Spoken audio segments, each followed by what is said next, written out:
Bonjour, bienvenue. J'espère que vous allez bien. J'espère que les choses vont à votre goût et que votre défi se déroule bien. Aujourd'hui, en commençant, j'aurai deux questions pour vous. La première question, quand vous vous levez le matin, est-ce que vous êtes plus fatigué que la veille quand vous êtes couché? Bien, c'est une bonne question, ça. À savoir comment vous vous sentez le matin quand vous vous réveillez. La deuxième question, c'est est-ce que vous ressemblez plus à l'image de gauche ou l'image de droite que vous voyez à l'écran actuellement? Est-ce que vous êtes le petit chat poké qui est un peu, que ça y prend 2-3 cafés avant d'être capable d'avoir les idées alignées? Ou si vous êtes le petit lapin energizer qui se réveille plein d'énergie puis qui saute en bas du lit puis qui gambade jusqu'à la cuisine pour aller manger? Lequel des deux vous êtes le matin? Aujourd'hui, les trucs que je vais partager avec vous, que vous soyez le petit chat poké le matin ou le lapin energizer, c'est des trucs qui vont vous aider, qui vont aider les deux groupes de gens. Au départ, quand on parle le sujet de la vidéo, c'est comment mieux dormir. Comment mieux dormir, au fond, c'est des petits trucs. On pourrait en parler des heures, j'ai plein de trucs, mais j'ai pris certains trucs que je vous partage aujourd'hui. Au départ, commençons par les symptômes. Souvent, ce que les gens vont dire le plus. Qu'est-ce que les gens, quand ils disent qu'ils se lèvent fatigués le matin, qu'est-ce qu'ils disent? Bien, ils vont dire qu'ils sont somnolents tout le long de la journée, que des fois, ils ont des bouts qui ne sont pas sûrs s'ils sont réveillés ou endormis. Il va y avoir, c'est les gens qui disent qu'ils manquent d'énergie puis qu'ils manquent d'entrain. C'est sûr que quand on manque d'entrain puis d'énergie, c'est dur de faire des belles choses puis de réussir à faire tout ce qu'on veut dans la journée quand on n'a pas d'énergie. Ça peut être aussi de jouer avec nos enfants. Bien, c'est sûr que si on n'a pas d'énergie et on manque d'entrain, on n'a pas grand chance de jouer avec nos enfants. Le troisième, c'est souvent une perte d'intérêt. Quand on est brûlé, ça nous est tous arrivé, une journée là, qu'on est vraiment fatigué, ça nous arrive tous durant l'année. Cette journée-là, les intérêts sont plus limités. Donc, si vous manquez souvent des pertes d'intérêt par rapport à des choses que vous aimez habituellement, ça se peut que ça soit aussi de la fatigue, que vous avez un mauvais sommeil. Je vais vous donner des trucs aujourd'hui. À la fin, je vous donne 2 trucs faciles que vous allez pouvoir appliquer dès aujourd'hui dans vos maisons. Puis je vous partage plusieurs choses. Puis c'est des informations que souvent on ne pensera pas quand on parle à comment mieux dormir. Au fond, les causes, il y en a plusieurs. Ça peut être les horaires de travail, ça peut être tout simplement aussi un manque de sommeil. Si votre corps a besoin de 8 ou 9 heures de sommeil et que vous endormez juste 6, c'est sûr que vous allez être en carence à un moment donné ou un autre. Moi, je suis capable de fonctionner à 4-5 heures de sommeil pendant un certain temps, mais au bout d'un mois, je suis brûlé, puis je suis plus capable de fonctionner. Donc, ce n'est pas soutenable à long terme. Allons plus en détail. Parlons maintenant des habitudes, parce que j'ai mis 2 catégories, les habitudes et votre chambre à coucher. Je vais vous donner des trucs dans les deux. Commençons par les habitudes. Les habitudes, au fond, déterminer, la première chose importante, c'est déterminer vos besoins à vous en sommeil, pas aux voisins, à vous. Avez-vous besoin de 8 heures de sommeil, de 6 heures, et ajustez votre horaire en fonction de ça. Faites-vous un horaire, c'est-à-dire que si vous devez vous lever absolument à 6 heures tous les matins, puis que vous avez besoin de 8 heures de sommeil, bien, vous n'aurez pas le choix, vous allez devoir aller au lit à 10 heures le soir. Donc, faites-vous un horaire, ça va vous faciliter beaucoup la tâche, et votre corps va s'habituer d'aller vers le sommeil vers cette heure-là. Troisième chose, évitez les iPads, iPhone, votre ordinateur dans l'heure avant d'aller vous coucher. Pourquoi c'est important? C'est que ces appareils-là produisent une lumière bleue. Et cette lumière bleue-là est une lumière qui stimule nos sens. Donc, qui va nous activer. Donc, c'est important. Si c'est des choses qui vous activent, vous allez avoir peut-être de la difficulté soit à vous endormir. Ça se peut très bien que ce soit quelque chose qui a un impact dans votre vie sans même que vous y pensiez. Autre chose aussi, c'est important, si vous faites des choses qui exigent, qui sont très stimulantes de votre esprit. Un exemple, vous faites des choses, un travail qui vous demande beaucoup de concentration juste avant d'aller vous coucher. Vous êtes très activé au niveau du cerveau, bien, il y a de fortes chances que votre cerveau, c'est pas parce que il est 10h moins 5, vous éteignez votre ordinateur parce que vous venez de travailler ou vous venez de faire écrire un texte qui vous a demandé beaucoup de concentration, que votre cerveau va ralentir instantanément. Donc, quand vous allez vers l'heure de votre coucher, que vous voulez vous coucher, bien, essayez de faire des choses qui vous demandent moins de concentration puis moins de stimulation mentale. C'est important.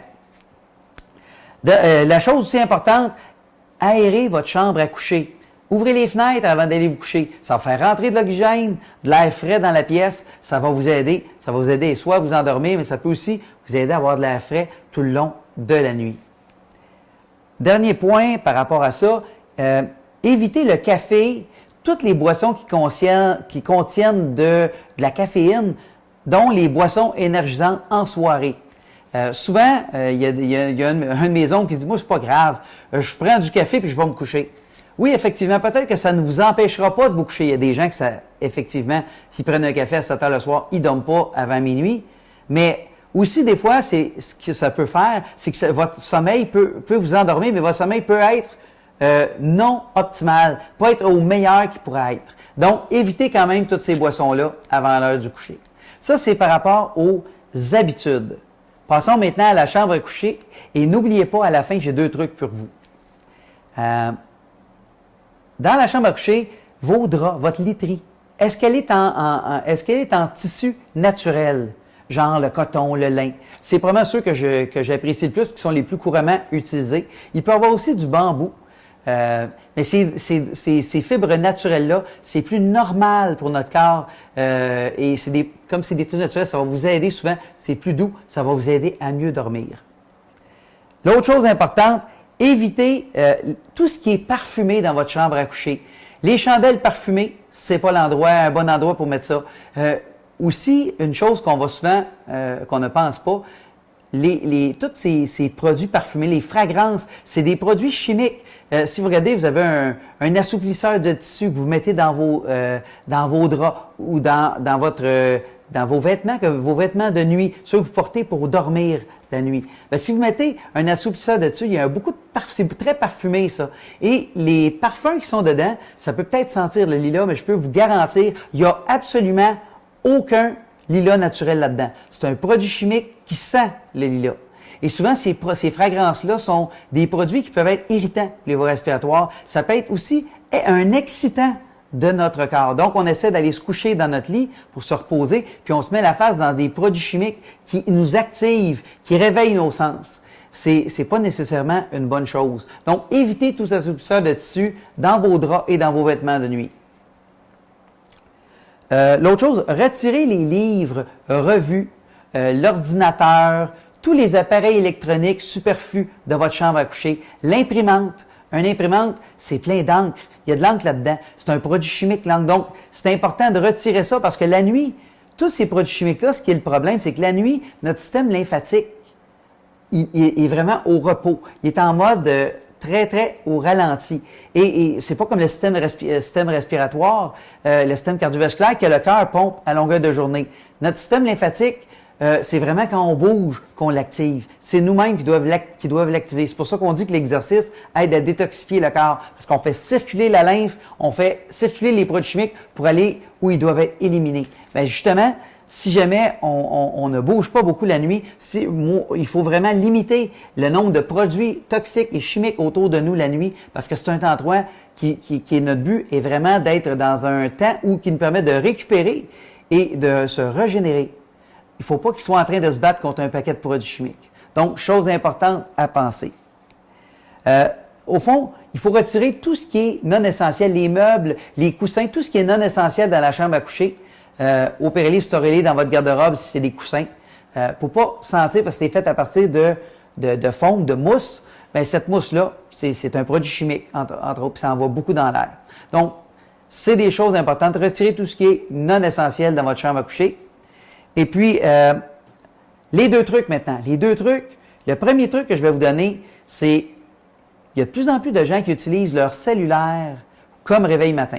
D'ailleurs, je vous comprends tout à fait. Je le fais, moi, quand je suis en voyage ou en vacances, soit des voyages d'affaires ou en vacances, je me sers de mon cellulaire comme réveil matin. Mais ce qui est important de savoir, c'est que il faut soit, si vous n'utilisez pas comme réveil matin, éteignez-le. Parce que souvent, les gens vont me dire, je vais mettre en mode vibration. Il n'y a pas de problème. Mais ces vibrations-là, c'est des sons que ça émet dans la nuit. Si vous recevez des courriels, des messages textes, ça va vibrer. Ça peut vous réveiller.